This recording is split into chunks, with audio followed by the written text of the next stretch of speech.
Okay, last chapter, chapter 5. This chapter was about how you perceive others and how that affects your relationship and communication with them. And one thing I pulled from this chapter was perception checking. I'm a manager at a business here in Bolivar, and I didn't realize that I use perception checking on a daily basis. I didn't know that's what it was called. But it's perception checking is basically a skill that allows one to review their assumptions and share their interpretations about another person. So basically, it's whenever you're talking with somebody and then the listener is giving you feedback, like they know what you're saying.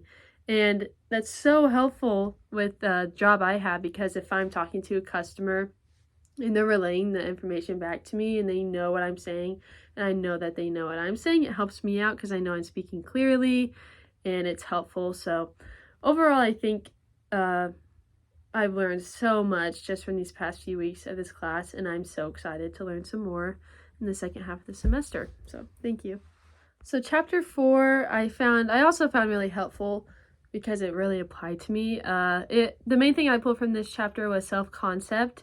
And the chapter explained that self-concept is how someone views themselves in the many different ways people find their identity. And I was thinking about this, and I just started to think how I feel like I don't find my identity in the right places. I tend to set high expectations for myself based off a comparison, which is not good to do because I tend to set unrealistic goals for myself, and I think I'll reach them even though there's no possible way I could reach them, and I still get mad at myself. But I think it's important for people to know that you are made in God's image and God created you in his own special way, and we're all so different and unique, so there's no need for comparison because you are just special in your own way. So I think it's good to just be happy and to thank God for that and to be content, which is easy to say, but it is good to always thank God for who you are. Okay, on to chapter 3. So I found chapter 3 to be super helpful because it was about how communication varies within different cultures. And I was born and raised in Bolivar, Missouri. I've lived here my whole entire life, so I hadn't really experienced diversity until I started going to SBU, and that's whenever I started to meet people from all across the world.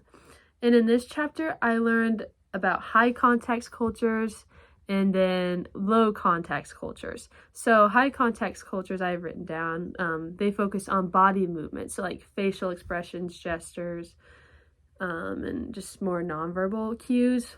On the other hand, low context cultures focus on words and just they use their words more than they use body language. And I think that I'm more of a high context communicator because I tend to use gestures as I'm using them right now. But that's what I learned from chapter 3.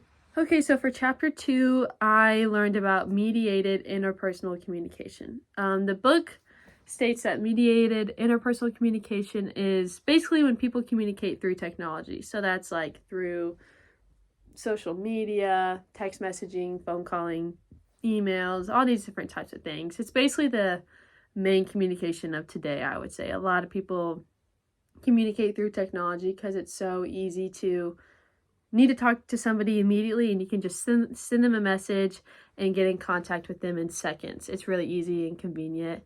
And although there are many positives to mediated interpersonal communication, I think there's a lot of negatives that come with it as well. It kind of just gets rid of the face-to-face conversations that you really need. And I think that if you only communicate through technology, you're going to lack a lot of social skills. So I think technology is really good for a lot of people. I just don't want it to take control of everyone's lives.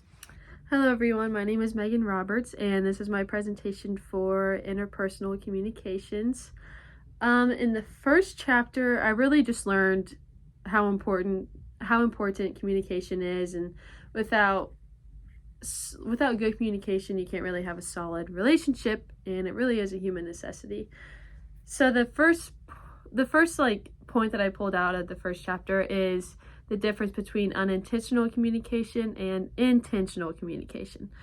And I can tell whenever somebody is being unintentional whenever I'm talking to them because they don't make eye contact with me, they're not giving me feedback, and their body language is kind of like drowsy. I don't know, you can just tell they aren't interested in what you're saying.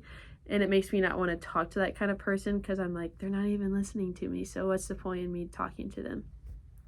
But whenever somebody is intentional with you, you can tell that they have good eye contact. They're not on their phone, and they are relaying to you what you're saying. They understand what you're saying, and you can have a good conversation from it. So that was chapter 1.